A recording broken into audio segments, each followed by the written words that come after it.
Thank you, and thank you for your time and your attention. I'm glad to be back in the town that I grew up and a place where I rode the 210 bus incessantly to get to Cottesloe Beach. But I'm here today to tell you about what we've been thinking and planning about where we use technology to transform transport. And the story is very much about delivering personalised transport. The Minister, our new Minister, Minister Constance, put the challenge to us last year of what transport could be and what it could look like as a technology business. And he challenged us on the back of the experience of Uber to never be Ubered again, to be really clear about what technology could do to transform transport and to be ahead of the curve. In fact, ahead of the wave, as he puts it, because he's a keen surfer. So, from early this year, we actually started a process to develop a roadmap for the future of transport, looking at it as a technology business. And up here on the screen, you'll see some of the key things we did. Not surprisingly, and what some people have accused me of being like an episode of that TV show, we actually started with a Future Transport Summit. And what we did was we actually got Steve Wozniak as our draw card. We invited people from right across the technology sector and from other business sectors who've been through technology transformation. And we invited our operators and our stakeholders to come together and start a conversation to tell us their views about where technology is taking this sector. Adding to that, we actually then talked to our staff in June through an entrepreneur's hothouse to get their ideas, and we got a wave of ideas about how we could use technology to improve transport delivery and get a better customer outcome. And then we actually went retail to youth, because they're the ones that are going to be using the system. And so we actually held a youth summit as well, and we had a high energetic group of youth spending a day with us, telling us what their perspective is. We road tested a couple of ideas at the World Congress, and last week we released our Future Transport Technology Roadmap. And that's what I want to take you through today. So what's the vision of this roadmap? The concept is to put New South Wales at the forefront of applying new technologies in order to deliver a better transport and a better customer outcome. At the heart of it, there are three things we want to do with the emerging technology. We're looking to transform service delivery. We're looking to better connect our communities, and we want to enhance our customer experience. Again, last week, the Minister made the news headlines, as ministers sometimes do, by stating boldly that he wants to tear up the timetable. He wants to get to a point where, like Netflix, you can order your movie on demand, that you should be able to order your transport on demand. So we've taken it very much from a viewpoint of where are the opportunities in all of this technology. But just to go back to the start and where we started at the summit, we got a lot of information in at the summit about it could be this or it could be that, and these are the technologies to focus on. We've actually sat with a leaders panel who've been giving us guidance in our analysis. It's been chaired by David Thodey, some of you might know, currently the chair of CSIRO, previously MD of Telstra. We've got Andrew Stevens on the panel. He was previously MD of IBM. He's the chair of the Advanced Manufacturing Centre. And we've got Kate Burley, current CE of Intel Australia, and Mike Pratt, Customer Services Commissioner. So a lot of very smart people who've been there before giving us some guidance in our analysis, and they've been testing and challenging us in our analysis as we work in the construction of this roadmap. So for the last few months, we've been doing the analysis of what came out of all of those forums. We've come to a conclusion that there are 12 technologies that at their core are going to be the driving forces in transforming transport and the way it works. Now, how they evolve and how they mature will depend on what happens. It will drive what happens, but it's these 12 core technologies. But the key thing that we came to as a conclusion early on is it's actually not the technology that disrupts. It's how we as individuals and collectively respond to that technology that's going to shape the future. So taking this view of, okay, how does technology influence how people behave in the future around transport?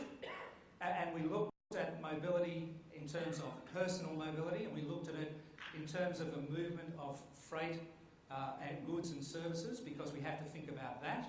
And we have to think not only about our urban environments, but the whole of the state and indeed the country.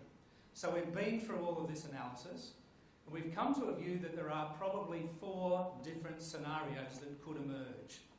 Now, in scenario planning, we actually chose to look out beyond 2030 because we didn't want to get caught in the discussion about the rate of adoption. It's more about the end state and how things could play out depending on which technologies are the ones that mature most rapidly and which become the dominant drivers of the changes of personal and societal behaviour. The first scenario at the top is my autonomous car is still king. This is in effect a kind of an extension of how life is today, but assuming that the autonomous vehicle technology really takes hold and that what we see on the road today is basically transformed into a fully automated network. Now, in that scenario, there are a number of different consequences. One of those consequences for mass transit, and again, it's pretty much as it is today, but a highly automated mass transit system, and one that shrinks down to its core, its trunk network. And in fact, there's been a lot of debate as to could in fact the autonomous vehicle eat rail, to put it bluntly. And our conclusion is that when you look at the numbers, when you do the math, when you understand that a single lane on a metro can actually carry 40,000 people per direction per hour, on any calculus of the math, we cannot see a scenario, a credible scenario, where it actually eats rail or eats some of the larger mass transit networks in densely populated areas. So there is a future there, but it could be a very different future to how it is today. Second scenario, we're all in this together. So this is the scenario I think that Paul talked about when he talked about the rise of a number of different technologies that spark and grow the dominance of car sharing and carpooling and ride sharing. So those technologies shift from a personal ownership model to in fact a shared ownership model, where having a driver's license and owning a vehicle becomes a thing of the past. So there we have aggregated demand and shared use. And in that scenario, again, there's more of a role for the mass transit network because we see very much the first mile, last mile as being particularly where the shared use plays out in supporting and working together with the mass transit network. The third scenario actually takes a different extreme. It says, well, what happens if we've hit the peak of the Gartner hype curve as far as autonomous vehicles are concerned? What happens if there's some barrier, doesn't matter what, plays out, and in fact, all of the investment and all of the growth and the development of all of this new technology is more to enable the transformation of public transport and active transport? What happens in that scenario? And in fact, can I tell you, when we did the Youth Summit, it was actually in the Youth Summit that the people of tomorrow gave us this scenario. There's a group of youth out there that say very strongly, this is the future that we want.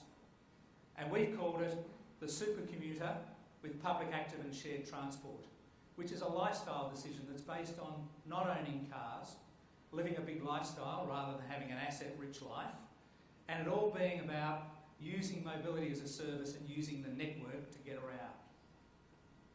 The fourth scenario is why travel so much?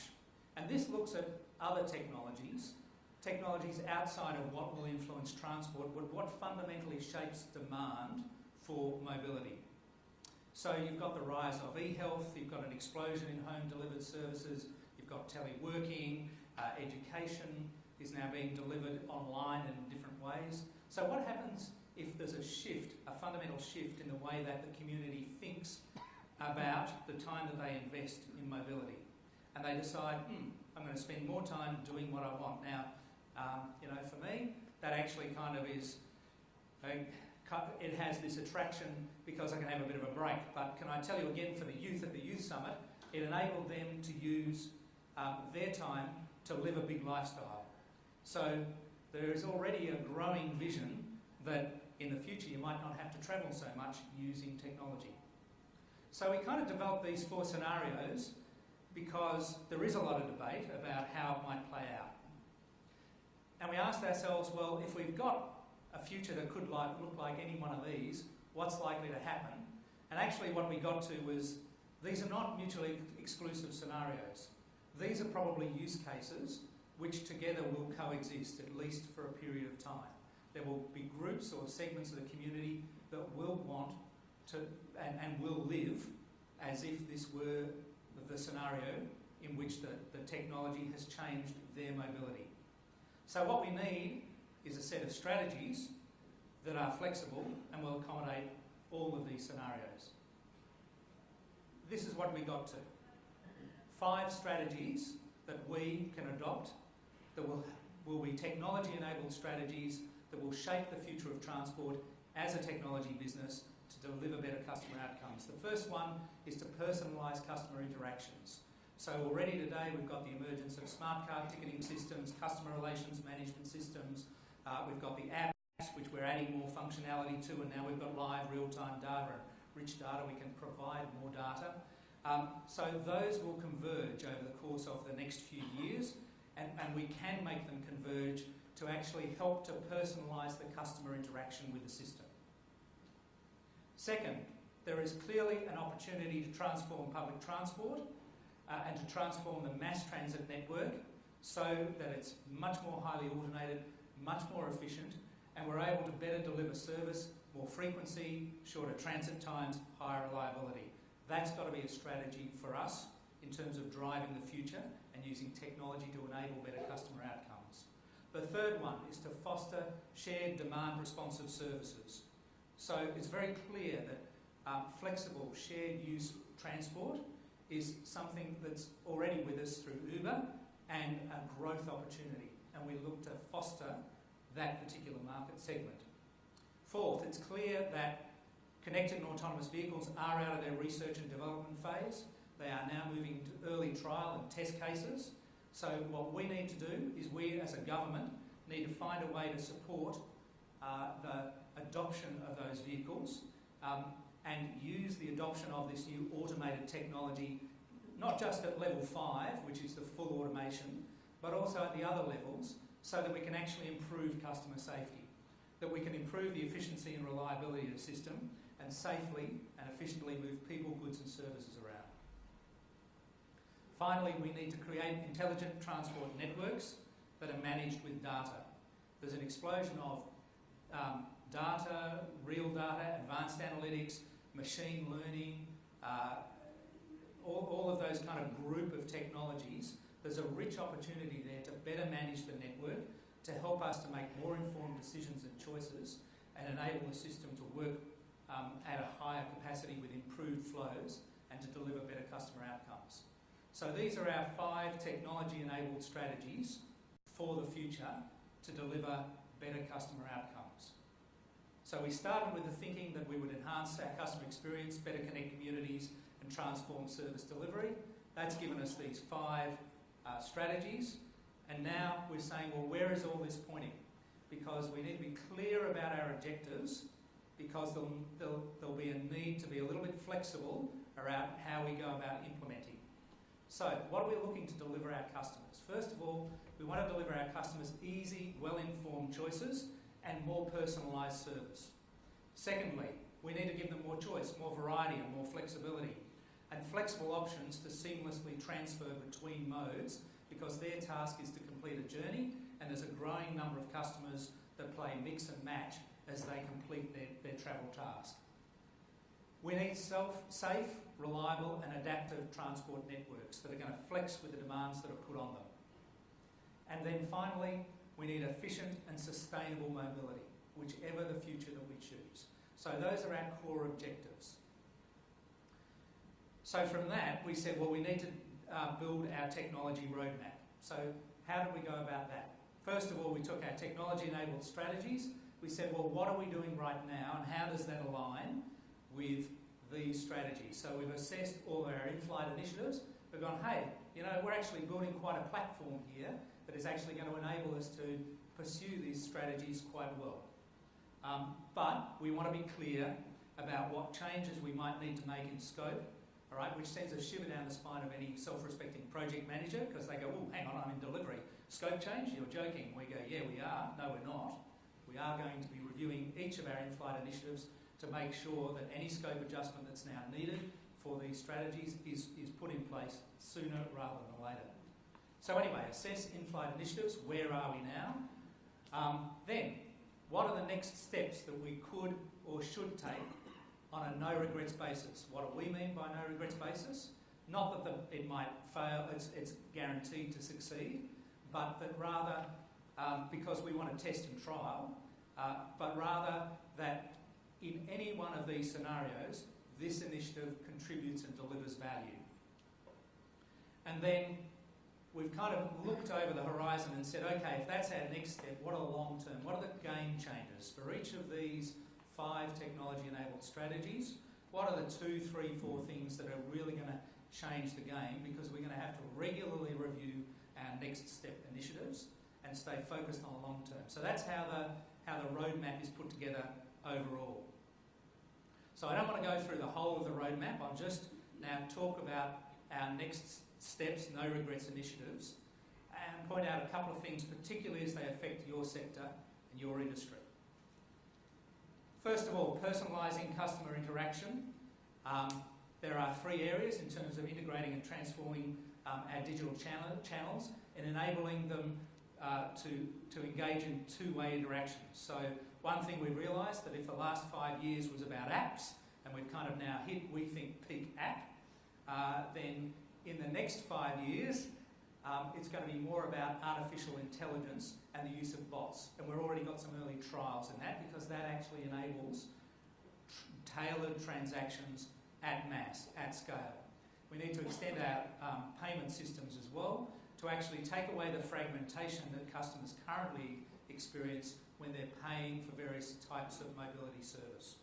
And then sitting behind it, we want an account-based system. So particularly as we extend the payment platforms, you are going to see us in Transport for New South Wales look to create some more uniformity at the customer experience end of this, which will affect your industry. Transforming the mass transit network. Well, I think there's been a lot of talk today already about automation. So we're seeing this as an opportunity to find ways to make timetabling a less onerous task initially, and eventually to do away with timetabling altogether. And that's got to be about the use of mass data sets and shortening the timetable planning and delivery cycle.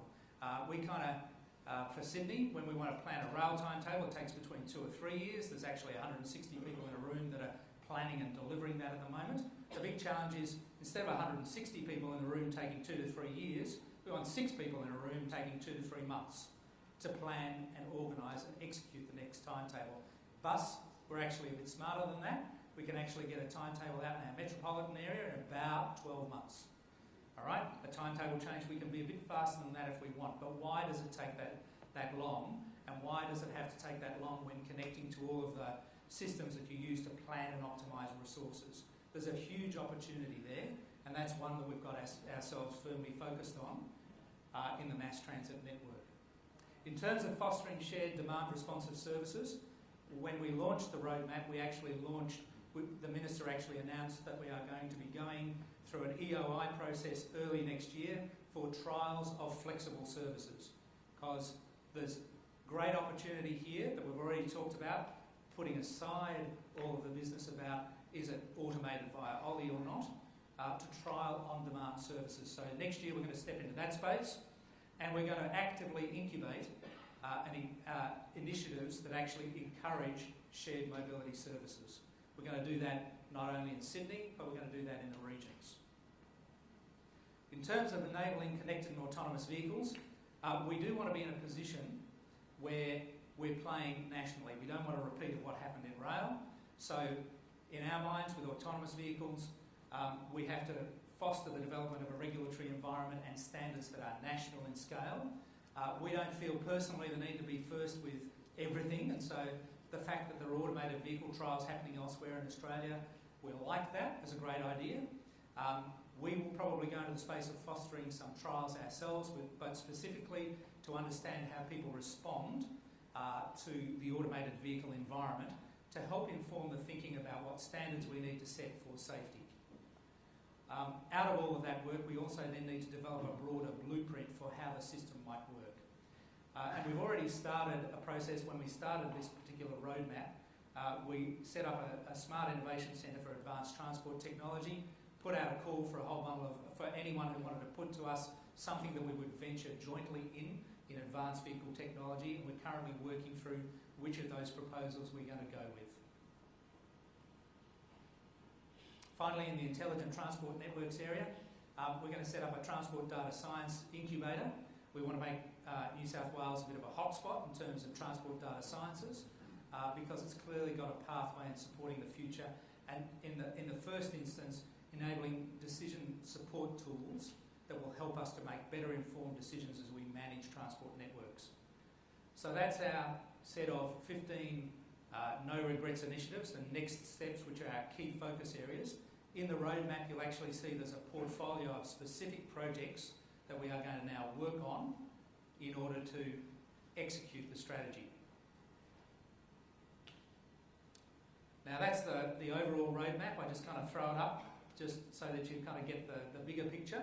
So we said there's going to be some in-flight initiatives that we've got to review. What do we do next steps, and what are the long-term game changes? This is all out for consultation now, so we're inviting people to comment and to provide us useful thoughts and guidance on how to sharpen this roadmap. We've done a bit of thinking about it, but we're throwing it open to the broader stage. We've also invited innovation initiatives, and I'll talk about innovation initiatives probably just a little bit more, but the essence of that is we've got a portfolio there. We intend to actually set up a separate transport data and digital incubator and to work as some of the bigger other technology sectors do with a kind of a separate semi-related entity that is not bound by BAU rules and can rapidly test, trial and then, if successful, adopt some of the new technologies out there and then spread them back into BAU, or, as we keep on saying, fail fast. So that's our overall roadmap.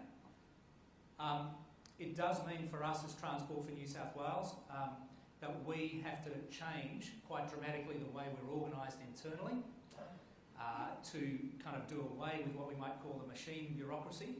In fact, we've kind of coined a new phrase. Those of you that are familiar with agile development will know that in developing products by agile method, digital products, you talk about the minimum viable product. And in fact, sometimes we now talk in agile about minimum viable use cases, just developing a product for one particular customer set or one particular use. Well, we've coined a phrase for what we want to be, which is minimum viable bureaucracy. That's how we're going to run Transport for New South Wales in the coming years. That's our objective here, to actually be able to adopt early all of this new technology. So that's actually going to change a little bit about how we engage externally. We're going to look to, as I probably used the phrase once before, jointly venture with people who are technology leaders in their field. People who've got creative, innovative new ideas. We will push them through the digital incubator or into the data science stream to actually create, develop, test and trial new products, new services. Just fail fast or find something that works and then adopt rapidly. So we're going to be biasing ourselves towards partnering and therefore co-development of new technology solutions. That means a radical change actually in the way we do procurement. So we still have to respect and adhere to the fundamental objectives of the procurement process about equity and good use of taxpayers' money and all of those good things, but the procurement process we are going to take a serious look at because the feedback from industry is that it stifles innovation, whereas we're trying to shape ourselves up to be open to and adopt innovation. So that's going to be also playing into that bottom one on the left-hand side, I think it is, which is to build flexibility into our planning and delivery approaches. So, traditional delivery method, specify in detail, lock scope, then lock down price and schedule. We're actually going to look at the way we do that, and part of that is built into the digital incubator that we're going to be setting up next year. We've had a good think as well about our role as government. So our role as government generally needs to be to make sure the environment is right and step back and let the market take care of it. But we do need to be a collaborator, and at times we need to be customer number one. So we will be an enabler and an incubator, and we'll make sure that the regulatory setting is right. So Minister's got a favourite saying: he doesn't want to be Ubered again. He does not want to be Ubered again. So, you know, for all those policy people, we've actually sent a shiver down their spine as well, because we've said we're going to move away from this kind of blockbuster approach to regulatory change. We want to do regulatory change agile, just like you do now with software development. So we're going to create a flexible, responsive and agile regulatory framework that properly protects and upholds the standards of safety and security that the community expects of us. But mostly, we're going to make sure that we've got the settings right to take away barriers that inhibit the development and the uptake of these new technologies. So I mentioned the roadmap. The roadmap was launched last week. It's available online. There is a full blockbuster version, some 90 pages, which you can read. Given the time and effort we put into that, I'd certainly encourage you to do that. But I recognise that not everyone's got the time for that. So we've actually put a synopsis out as well, which is just kind of a short 5-6 page synopsis, or I think 8 by the time the creatives finished with it. But there is a synopsis there, which again I would encourage you to read. And please join the discussion. Join the discussion if you have some thoughts or some comments about how we could sharpen our technology roadmap. Because between now and February, we're just going to lock down the details, and then next year we get on with it. And in the meantime, if you do have a specific technology, innovation, or something that is available now that you think we can jointly venture on in a low-cost test, trial and learn environment, then we are actually inviting submissions for those proposals now. We're not waiting until next year. We are here to get on with the business of adopting new technology in different ways to get better outcomes for customers. So, download it at Future Transport, and thank you for your time and attention. I hope I've given you a bit of a glimpse of where the State Government of New South Wales is taking transport technology to personalised transport for customers.